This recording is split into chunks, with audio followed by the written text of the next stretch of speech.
Bismillahirrahmanirrahim. Assalamualaikum warahmatullahi wabarakatuh. Rabbi shrah li sadri wa yassir li amri wahlul 'uqdatam min lisani yafqahu qawli. Alhamdulillah, pada hari ini dapat ustazah bersama-sama dengan seluruh anak-anak sekolah perusahaan Taman Kota Kulai untuk berkongsi sedikit ilmu dalam program Tazkiyah Ramadan Sekolah Petang Taman Kota Kulai pada tahun ini. Okey, tajuk ustazah pada hari ini yang ingin ustazah kongsikan adalah amalan-amalan sunat di bulan Ramadan.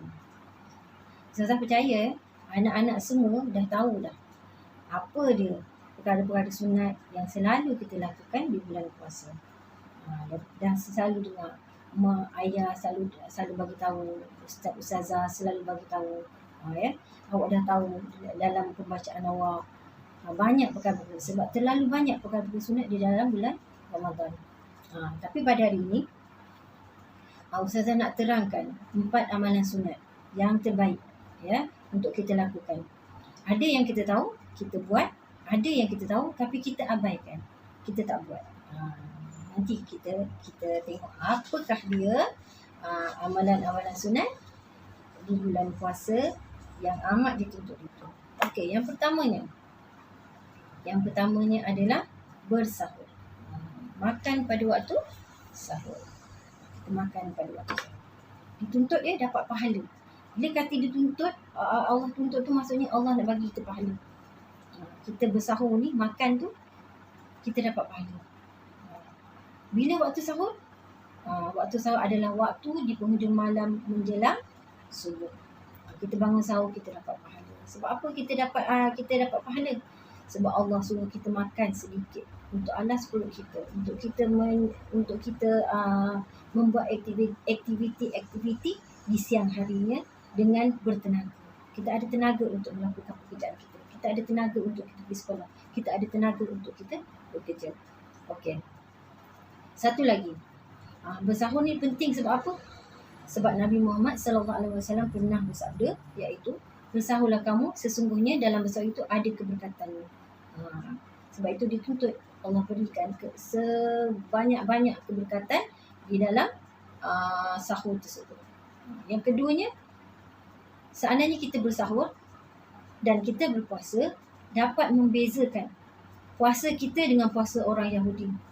Orang Yahudi pun puasa macam kita. Dia tidak makan, dia tidak minum, tetapi dia tidak bersahur. Dia bangun tidur, terus puasa, kemudian dia berbuka puasa macam kita.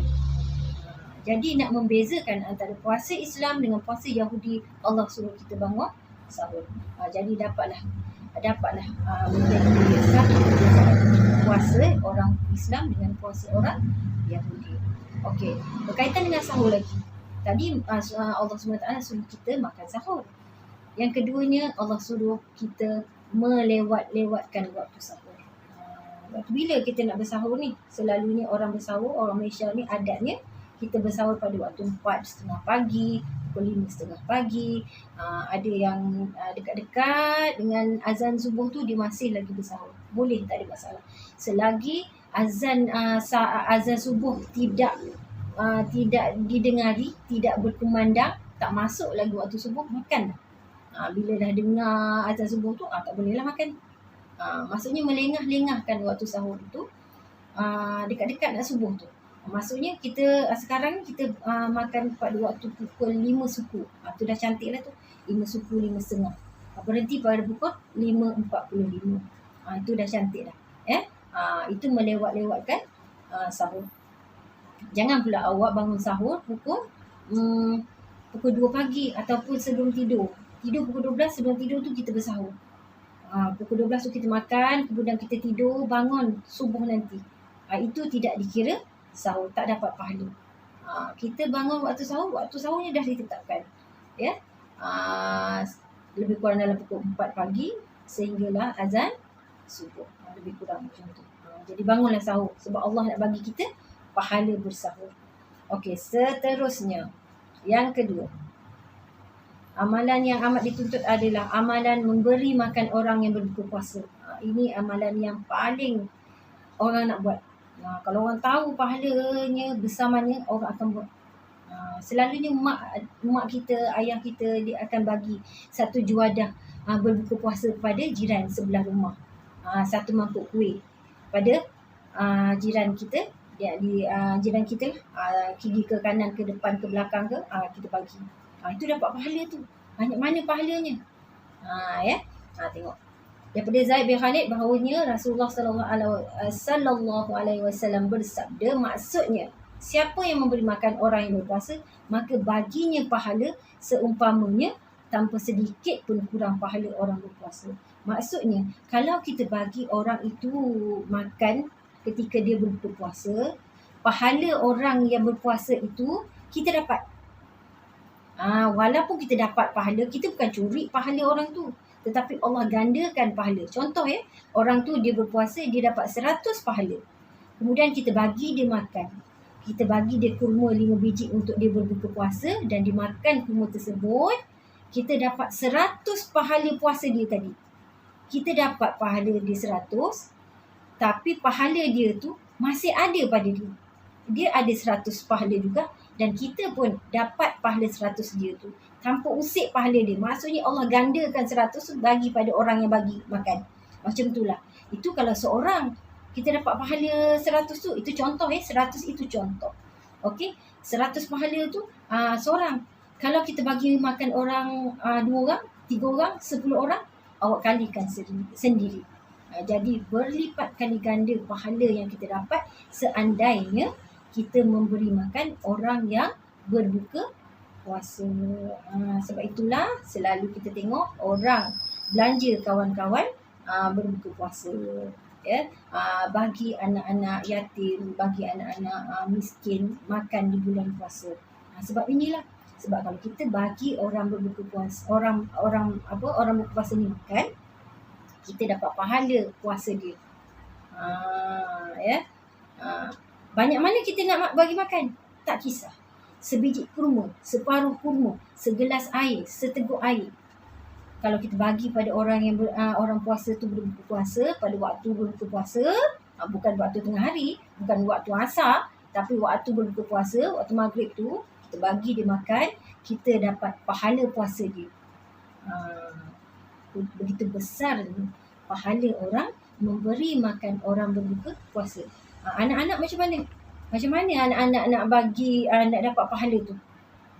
Senang aja. Kalau nak buat lah, minta izin pada ibu dengan ayah, belikan kurma, kemudian awak paketkan kecil-kecil, 3 biji kurma, awak bagi kawan-kawan awak di dalam kelas. Kalau kawan awak ada 30 orang, semua orang dapat kurma satu paket seorang. Nanti pesan dengan kawan-kawan, waktu berbuka puasa nanti makan kurma awak tu. Bila dimakan sahaja kurma itu semasa dia berbuka puasa, awak akan dapat pahala. Berapa orang awak bagi tu? Kalau 30 orang awak bagi, 30 orang pahala tu, pahala mereka yang 30 orang tu awak dapat. Banyak tak? Banyak. Jadi kalau kita berkemampuan, kalau kita ada duit lebih, bagilah orang yang berpuasa itu makan semasa dia berbuka puasa. Tak kisah banyak mana macam cikgu, macam Ustazah cakap tadi, sebiji kurma pun tak apa, setengah kurma pun tak apa. Allah SWT tak pandang berapa banyak awak bagi, tetapi Allah pandang awak bagi tu, ikhlas hati awak tu bagi orang makan sebab dia berpuasa. Itu yang Allah pandang, dan Allah akan bagi awak pahala berlipat kali ganda. Kaya Allah ni. Allah tu Maha Pengasih, Maha Penyayang. Dia memang nak bagi kita pahala bulan Ramadan banyak-banyak. Okay, seterusnya berdoa sebelum berbuka puasa. Selalu kita buka puasa doa apa? Allahumma laka sumtu wa bika amantu ala rizqika aftartu bi rahmatika ya arhamar rahimin. Doa tu bagi ustazah lah, tak aci lah doa tu. Kadang-kadang dah dengar azan maghrib tu, kita pun doa. Allahumma sumtu wa bika amantu ala rizqika aftartu bi rahmatika ya arhamar rahimin. Kita baca tu. Bila dah maghrib, bila dah buka puasa, itu doa tu tak aci. Doa tu tak boleh, tak terpakai dalam pahala yang Allah nak bagi dia. Bila kita nak doa, sejam sebelum kita berbuka puasa, 10 minit sebelum kita berbuka puasa. Itu yang dikira. Seandainya kita berdoa sebelum berbuka puasa itu, Allah akan makbulkan, insya-Allah. Itu adalah antara tempat yang paling mustajab waktu berdoa. Jadi kita doa lah, kita doa macam-macam. Kita boleh doa macam-macam. Awak nak doa dunia ke, awak nak doa akhirat pun boleh, tak ada masalah. Tak pandai doa bahasa Arab, awak boleh doa bahasa Melayu. Okey? Tapi digalakkan kita doa dua perkara ni. Apa dia? Mendapat redha Allah. Yang kedua, dapat menjadi penghuni syurga Firdaus. Cuba doa dua perkara ini. InsyaAllah. Kalau seandainya doa kita dimakbulkan oleh Allah, kita akan dapat segala nikmat, kita akan dapat segala kebahagiaan di dunia ini. Dua perkara itu. Dua doa tu apa dia? Mendapat redha Allah dan juga mendapat dapat masuk syurga Firdaus. Okey, seterusnya melakukan dan memperbanyakkan amalan-amalan sunat di bulan Ramadan. Tadi perkara sunat juga kan? Maksudnya dekat sini memperbanyakkan amalan-amalan sunat. Maksudnya amalan-amalan sunat tu awak dah buat dah sebelum bulan Ramadan, awak dah buat dah amalan tu. Contohnya membaca Al-Quran. Setiap hari awak baca Al-Quran. 1 muka surat, setengah muka surat, 2 muka surat awak baca. Awak dah baca dah sebelum bulan Ramadan. Tapi waktu bulan Ramadan ini awak banyakkan. Kalau bukan bulan Ramadan, awak baca satu hari 1 helai muka surat. Apa kata bulan puasa awak baca 1 juzuk 1 hari. Boleh ke tak? Boleh, insya-Allah. Kita cuba. Macam mana nak baca? Nak dapatkan 1 juzuk 1 hari? 2 muka surat, 2 muka surat selepas subuh, 2 muka surat selepas zuhur, 2 muka surat selepas asar, 2 muka surat selepas maghrib, 2 muka surat selepas waktu isyak. InsyaAllah kita akan dapat 1 juzuk Al-Quran. 1 hari 1 juzuk, 30 hari 30 juzuk. Alhamdulillah kita akan khatam Al-Quran. Ya. Tetapi kalau tak dapat, bacalah sebanyak-banyak yang boleh. Ya. Dapat pahala. Allah bagi kita pahala. Okey. Seandainya awak masih belum lancar membaca Al-Quran, awak nak dapat juga pahala membaca Al-Quran itu, ya, awak nak dapat juga pahala sunat-sunat itu, macam mana? Awak bacalah Al-Quran, surah-surah pendek. Di antara surah-surah pendek yang boleh awak baca, surah apa? Surah Al-Ikhlas, Qul Huwallahu Ahad.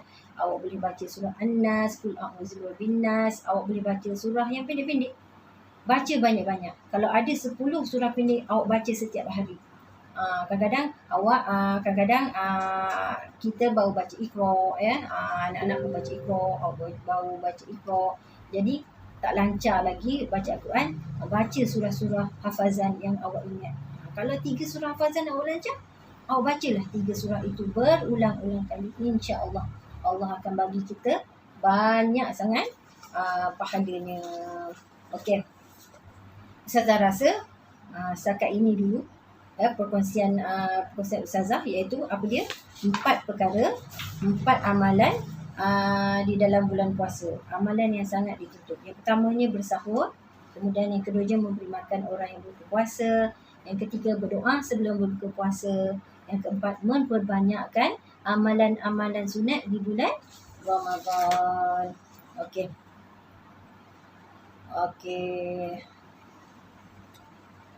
Ingat ya, anak-anak, ingat ya murid-murid, perkara-perkara yang Ustazah dah terangkan tadi. Ustazah doakan agar semua amalan kita di bulan penuh keberkatan ini diterima oleh Allah dan menjadi sebab bagi kita untuk mendiami syurga Firdaus, insya-Allah. Wabillahi taufiq wal hidayah. Assalamualaikum warahmatullahi wabarakatuh.